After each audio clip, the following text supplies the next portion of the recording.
नमस्कार। जब से केंद्रीय विद्यालय और नवोदय विद्यालय की तरफ से रिक्रूटमेंट रेगुलेशंस आए हैं, तब से लगातार बच्चों की एक बात निकल कर आ रही है, स्पेशली जो टीजीटी के लिए अप्लाई करना चाहते हैं कि मैम हमारे सब्जेक्ट कॉम्बिनेशन नहीं बने। मैथ्स में आपने मैथ्स की डिमांड की है, साथ में कुछ सब्जेक्ट्स भी होने चाहिए। आपने साइंस के लिए भी कुछ कंडीशन अप्लाई की हैं और एसएसटी के लिए भी कंडीशन अप्लाई की हैं, और हमारे कॉम्बिनेशन नहीं बनते, हमारा पढ़ना बेकार है। गलती इन लोगों की है, नवोदय की, केंद्रीय विद्यालय की, तो हमें मौके क्यों नहीं देते हैं।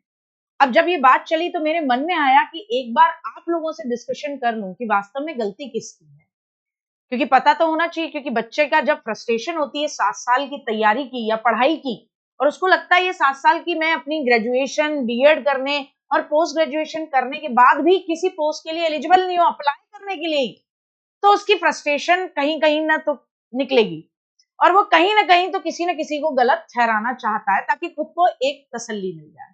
तो चलिए बात करते हैं ताकि हम इस बात को समझ सकें एक्चुअली गलती किसकी है। क्या ये गलती आपको नहीं लगता कि उस कॉलेज की है, चाहे वो गवर्नमेंट था या प्राइवेट था, जिसने बच्चे की काउंसलिंग नहीं की जब वो 12th करके आया कि भाई ग्रेजुएशन करना चाहते हो, भाई देखो आगे गवर्नमेंट जॉब के लिए अप्लाई करना है तो सब्जेक्ट कॉम्बिनेशन ये होने चाहिए। लेकिन प्राइवेट स्कूल में पढ़ाने वाले जो खुद टीचर थे उनको इस बारे में नहीं पता था, तो वो बच्चों को कैसे गाइड करते, कैसे उनकी काउंसलिंग करते। और उनके पास जो टीचर अवेलेबल थे सस्ते मद्दे, उन्होंने उन्हीं सब्जेक्ट्स का कॉम्बिनेशन बना के बच्चों को लटका दिया। लीजिए हमारे कॉलेज में तो आपको सोशियोलॉजी मिल सकती है, एक हमारी मैडम सोशियोलॉजी की हैं, एक हमारे सर हिस्ट्री के हैं, भाई यही मिल सकता है। और बच्चा वो टूटे फूटे सब्जेक्ट्स के साथ लेकर चल देता है। तो भैया गवर्नमेंट कॉलेजेस वाले से जो पढ़े हैं उनके साथ ये गलती क्यों हुई? क्योंकि गवर्नमेंट कॉलेज में किसी टीचर ने कोई पेन नहीं लिया। उनको लगा हम क्यों बच्चे के एडमिशन से पहले या उनके जब एडमिशन फॉर्म आते हैं तो काउंसलिंग सेशन क्यों रखें। हमें क्या पड़ा यार, हमारी जॉब लग गई, दैट्स इट। इनका कॉम्बिनेशन बाद में बने न बने हमें क्या लेना देना। और बच्चे ने 3 साल ग्रेजुएशन की, जिसमें इधर से कुछ लिया हुआ है, इधर से कोई सब्जेक्ट लिया हुआ है। बेसिकली भानुमति ने कुनवा जोड़ा, इधर की ईंट और उधर का रोड़ा, और बाद में जाकर बच्चे को लगता है ओ माय गॉड क्या करें। फिर ये बच्चा आगे बीएड करने जाता है, इसने हिंदी ले ली, कुछ अंग्रेजी ले ली, फिर किसी ने कहा 2 और सब्जेक्ट लेने होते हैं, हिस्ट्री ले ली, और फिर समझ में नहीं आया तो सोशियोलॉजी ले ली, इजी है, या साइकोलॉजी ले ली, इजी है। इसको किसी ने बताया ही नहीं भाई, हिस्ट्री के साथ बाकी 3 सब्जेक्ट्स में से कोई एक रख लो, ठीक। अब बच्चा ये बीएड करता है, बीएड में अगेन ये जब पूछता है टीचर से, सर मेरे ग्रेजुएशन में ये टॉपिक है, मैं क्या लूं, तो फिर टीचर कहते हैं क्योंकि खुद नहीं पता, या जिनको पता है वो पेन नहीं लेना चाहते, ले लो बेटा इनमें से ही देख लो अपने हिसाब से क्या लेना है। और कहता है सर क्या ये वो, अगेन उसने अपने बीएड के फॉर्म में या जो उसका माइक्रो टीचिंग का एरिया था उसमें भी उसने गपम गपम से टाइप के सब्जेक्ट ले लिए। फिर ये बच्चा सोचता है चलो पीजी कर लेता हूँ।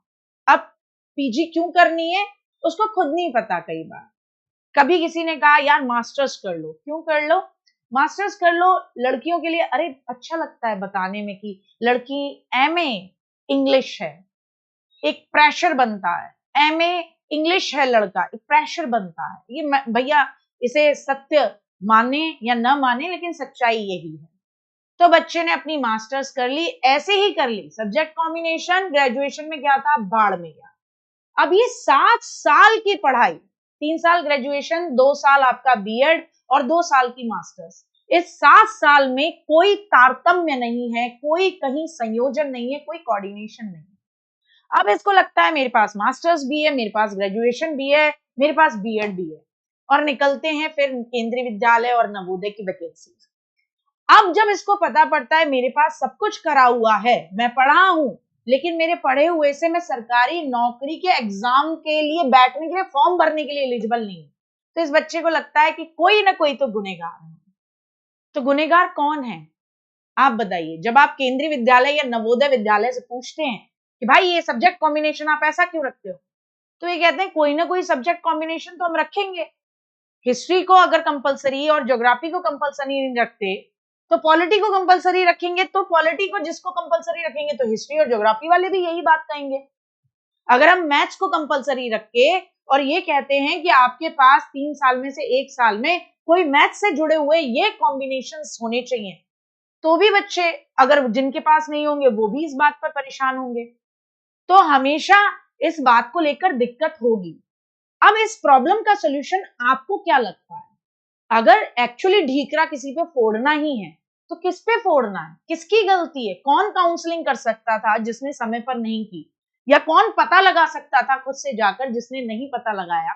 या कौन लोग आगे आने चाहिए थे कि भाई देखो फ्यूचरिस्टिक अप्रोच के साथ में सब्जेक्ट्स का चयन करो, क्योंकि एक आपका डोमेन गवर्नमेंट जॉब का भी खुला होना चाहिए प्राइवेट इंस्टीट्यूशंस के साथ साथ।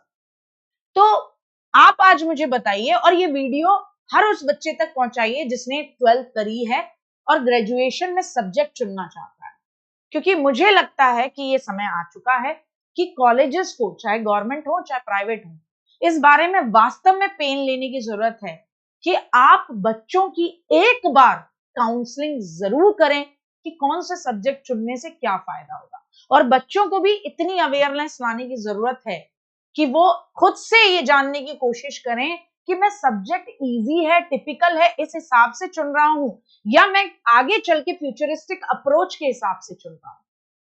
और साथ ही साथ जब हम एनईपी 2020 की बात करते हैं और कहते हैं कि सब्जेक्ट्स बैरियर खत्म कर देंगे हम 10th के बाद 11th 12th में, हिस्ट्री वाला आपका इकोनॉमिक्स भी पढ़ सकेगा, हिस्ट्री वाला आपका मैथ्स भी पढ़ सकेगा, तो क्यों नहीं हम ग्रेजुएशन या उससे ऊपर भी इस कॉम्बिनेशन को फ्लेक्सिबल करने की कोशिश करते हैं। मेरी तरफ से सिर्फ एक सजेशन था, मुझे लगा कि मुझे इस मुद्दे पे बात करनी चाहिए तो मैंने बात की। कितनी सही है कितनी गलत है वो कमेंट सेक्शन में आप लोग बताएंगे, तभी तो पता लगेगा। जय हिंद, जय भारत। मैं गार्गी सारस्वत, आपकी हितैषी और टीचिंग एग्जाम TWA पर आपकी साथी।